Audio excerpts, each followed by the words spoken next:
दोस्तों, मन अति सुंदर के आज के धमाकेदार एपिसोड में आप देखेंगे कि जैसे ही मित्तल परिवार में कलेक्टर साहब के आने की खबर फैलती है, वैसे ही निहारिका अपनी सबसे खतरनाक चाल चलती है और रजनी द्वारा राध्या को सौंपे गए घर के महत्वपूर्ण कागज। अगर आप लोग चाहते हैं कि निहारिका मित्तल भवन से चली जाए और प्रथम और राध्या की जोड़ी ऐसे ही बनी रहे, तो इस वीडियो को एक लाइक करके चैनल को सब्सक्राइब करके बेल आइकॉन को ऑल पर सेलेक्ट कर दीजिए। चाबियां और कलेक्टर साहब की मीटिंग फाइलें चोरी करके उन्हें राध्या के कमरे में छिपा देती है, ताकि पूरे परिवार की नज़र में राध्या को ही जिम्मेदार साबित किया जा सके और पूरी दुनिया के सामने उसे बदनाम किया जा सके।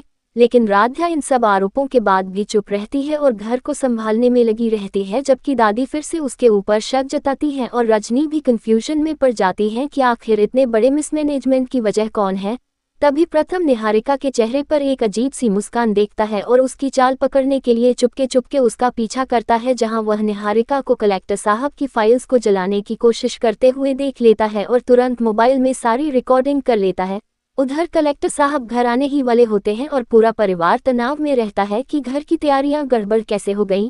ठीक तभी प्रथम सबके सामने निहारिका की करतूतें दिखा देता है और निहारिका हक्की बक्की रह जाती है। लेकिन सबसे बड़ा झटका तब लगता है जब कलेक्टर साहब खुद दरवाजे पर खड़े होकर बताते हैं कि उन्हें पहले ही किसी ने धमकी भरा मैसेज भेजकर मित्तल परिवार को गिराने की कोशिश की, लेकिन वह मैसेज निहारिका के फोन से भेजा गया था। ये सुनते ही ओमकार और रजनी के पैरों तले जमीन खिसक जाती है और पूरा परिवार गुस्से में लाल हो जाता है।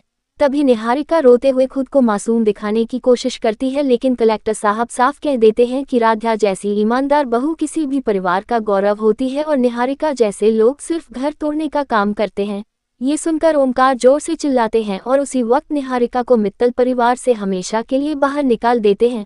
दूसरी तरफ राध्या भावुक होकर सब संभालने की कोशिश करती है और प्रथम उसके करीब आकर उसे दिलासा देता है। तभी दोनों एक ही समय पर जमीन पर पड़ी वस्तु उठाने के लिए नीचे झुकते हैं और अनजाने में उनके हाथ आपस में टकराकर एक दूसरे की उंगलियों में फंस जाते हैं और कुछ पल के लिए दोनों की सांसें रुक जाती हैं। कमरा मानो थम जाता है। दोनों की आंखों में वही पुरानी मासूमियत और प्यार तैरने लगता है। तभी प्रथम का पैर फिर से फिसल जाता है और राध्या उसे अपनी बाहों में पकड़ लेती है और दोनों इतने करीब आ जाते हैं कि उनकी सांसें एक दूसरे के चेहरे को छूती हैं। तभी रजनी कमरे में आ जाती है और उन्हें देखकर मुस्कुरा कर कहती है कि यह घर असली बहू का हकदार है और वह बहू सिर्फ राध्या है। इसके बाद घर में राध्या के सम्मान में पूजा रखी जाती है, जिसमें कलेक्टर साहब भी शामिल होते हैं और पूरे परिवार के सामने रजनी राध्या को घर की चाबियां वापस देती है और कहती है कि अब ये घर उसकी जिम्मेदारी है। जबकि प्रथम राध्या को देखकर मुस्कुराता है और धीरे धीरे उसके पास आकर कहता है कि अब कभी तुम्हें अकेला नहीं रहने दूंगा। और दोस्तों, वीडियो में आगे आप देखेंगे कि कैसे राध्या मित्तल परिवार को संभालते हुए प्रथम के दिल के और भी करीब आ जाएगी। लेकिन उससे पहले इस वीडियो को एक लाइक करके चैनल को सब्सक्राइब कर दें और कमेंट में आई सपोर्ट राधा लिखकर राध्या को अपना प्यार जताएं।